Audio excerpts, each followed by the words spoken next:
दोस्तों, मैं रण सिंह पवार, आप देख रहे हैं पीएमएफ न्यूज। इस समय हरियाणा स्टेट बीच ग्रैपलिंग चैंपियनशिप 2023 जो कि सनोली खुर्द यमुना पुल के नीचे पानीपत के अंदर हो रही है।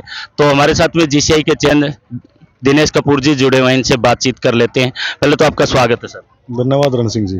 तो क्या कहना चाहेंगे ग्रैपलिंग के बाद बीच ग्रैपलिंग, रेसलिंग के बाद बीच रेसलिंग और ग्रैपलिंग के बाद बीच ग्रैपलिंग की शुरुआत हुई है भारत में?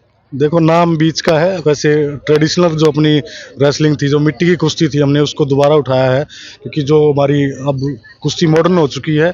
खिलाड़ी जितने भी पहलवान थे वो मैट पे प्रैक्टिस करते हैं, मैट पे खेलते हैं।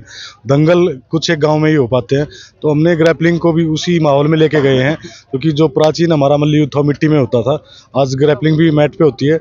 लेकिन हम इस पुरानी चीज़ को छोड़ना नहीं चाहते, इसको आगे बढ़ाना चाहते हैं, इसलिए हमने बीच ग्रैपलिंग शुरुआत की है। और ये अच्छी बात है कि यमुना के किनारे से शुरू हुई है, यहाँ से भी माता का आशीर्वाद प्राप्त होगा और ये अब वर्ल्ड में छा जाएगी, इसकी गारंटी जीसीआई देती है आपको। इसमें कोई दो राय नहीं कि भारत की मिट्टी पहलवान तैयार करती है और हरियाणा की मिट्टी की तो बात ही कुछ और है। क्या कितना का इंटरेस्ट, जो रुचि है पहलवान इसमें ले रहे हैं? ये आप मीडिया पर्सन जितने भी वो देख कर बताएंगे कि कितना इसमें इंटरेस्ट आ रहा है। बाकी हमारी जो 28 दिसंबर से विशाखापट्टनम में नेशनल होगी, वहाँ आपको पूरा जो इंडिया के अंदर जो हमारा फैलाव है, जो हमारी टीमें तैयार हुई हैं, उसके बारे में आपको विशाखापट्टनम से पता लगेगा। लेकिन यहाँ हरियाणा में बहुत अच्छा रिस्पॉन्स है, जैसे 500-600 खिलाड़ियों ने प्रतिभाग किया है।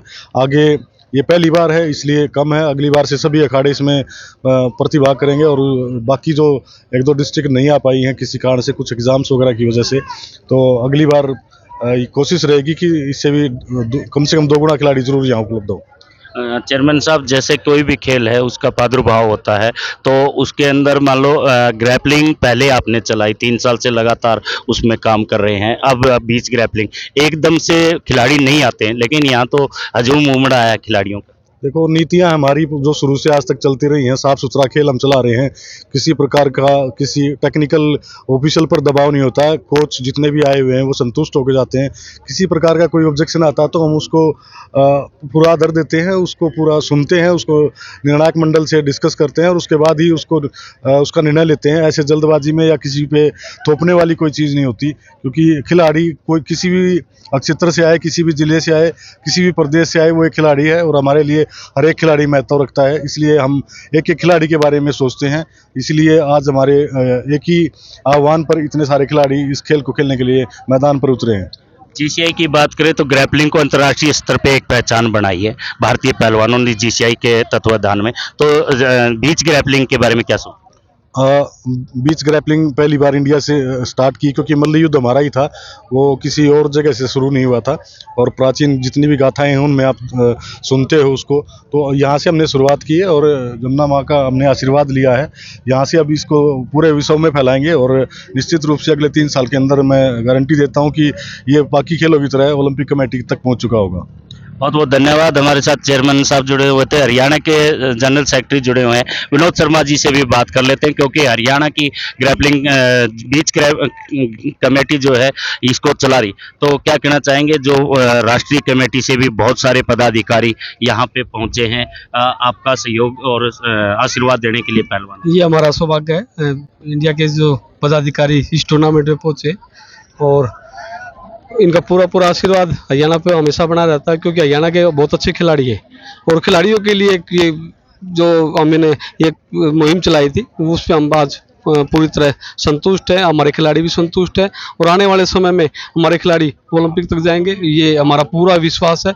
और जमुना मैया का पूरा आशीर्वाद हम पे रहेगा, क्योंकि यहीं से शुरुआत है और यहीं पे अगली बार भी हमको यहीं पे टूर्नामेंट करवाएंगे, ये आप पहले ही घोषणा कर देते हैं सर। तो हरियाणा की मिट्टी की बात करें और यमुना मैया के इस क्षेत्र की बात करें तो बहुत ज़्यादा मान्यता है यहाँ पे, और इसी की जगह से इस हरियाणा के अंदर बीच ग्रैपलिंग की शुरुआत हुई है। क्योंकि हरियाणा के पहलवान पूरे भारत में मशहूर हैं, चाहे वह रेसलिंग है चाहे ग्रैपलिंग है, और अब बीच रेसलिंग के अंदर भी अपनी एक अलग पहचान बना रहे, क्योंकि अच्छे अच्छे पहलवान यहाँ पे आए हुए थे। सनोली खुर्द के सरपंच भी यहाँ पे मौजूद हैं। सरपंच साहब, कल आए, आप यहाँ उद्घाटन किया एज ए मुख्य अतिथि के तौर पर। आज बहुत सारे पदाधिकारी अधिकारी भी यहाँ पे पहुंचे, 2 दिन तक ये टूर्नामेंट भी चली। तो आज आपका क्या विचार है इस खेल के बारे में? मेरा विचार ये है कि हम तो ये चाहते हैं कि अगले साल भी हमारा ये जो अपना भारतीय बीच पर ग्रैपलिंग का जो कुश्तियाँ हुई हैं अगले साल भी होए, हम बड़ी खुशी हुई हमने इस चीज़ की।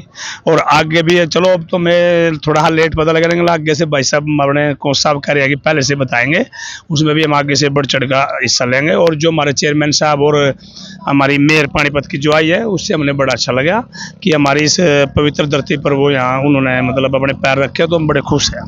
मतलब जो कार्यक्रम यहाँ पे चला और इस सहयोग सरपंच साहब का राग में ये टूर्नामेंट आयोजित हो रही है, तो बहुत ज़्यादा इनका सहयोग रहा और आगे से और अच्छी ये खेल प्रतियोगिता और अच्छे ढंग से यहाँ पे होगी, ऐसा आश्वासन भी सरपंच साहब ने दिया। और हमारे जो जनरल सेक्रेटरी जुड़े हुए हैं हरियाणा ग्रैपलिंग कमेटी के, उन्होंने पहले से घोषणा कर दी है कि इसी क्षेत्र पे फिर हम एक अच्छी चैंपियनशिप हरियाणा राज्य स्तर की करेंगे। इन तस्वीरों के साथ बने रहिए PMFO न्यूज़ से मैं रण सिंह पवार।